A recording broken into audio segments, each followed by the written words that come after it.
Marami-rami na nga ang mga tao sa Liwasang Bonifacio at mas malapit na sa Malacanang ang protesta ng iglesia.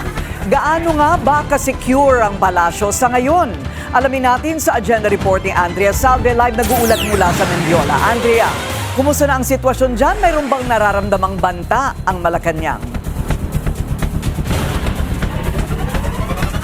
Patuloy pa rin ang rally ng Iglesia ni Cristo, kaya patuloy pa rin ang pinagtutupad na heightened security measures dito sa paligid ng Malacanang ngayong araw.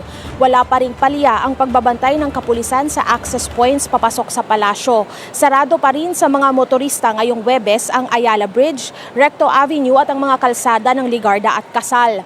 Doble-dobleng layer ng harang ang hanggang ngayon ay nakapwesto, gaya ng concrete barriers, razor wires at container vans para matiyak na walang makakapasok na mga sasakyan.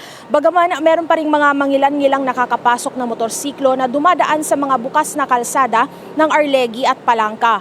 Una nang sinabi ng National Capital Region Police Office na karagdagang reinforcements ang kanilang itatalaga sa lungsod ng Maynila, lalo't mas malapit ang Liwasang Bonifacio sa Malacanang.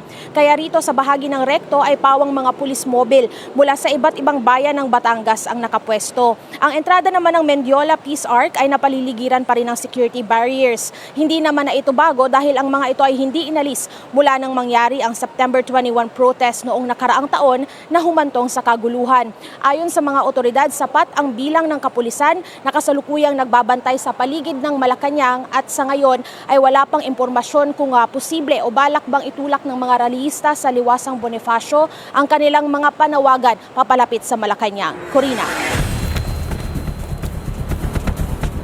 Maraming salamat, Andrea Salve. Nag-uulat ng live mula sa Mendiola sa Maynila. Manatiling nakatutok sa Bilyonaryo News Channel. Sumubaybay sa aming social media accounts at mag-subscribe sa aming YouTube channel para sa mga bago at eksklusibong balita.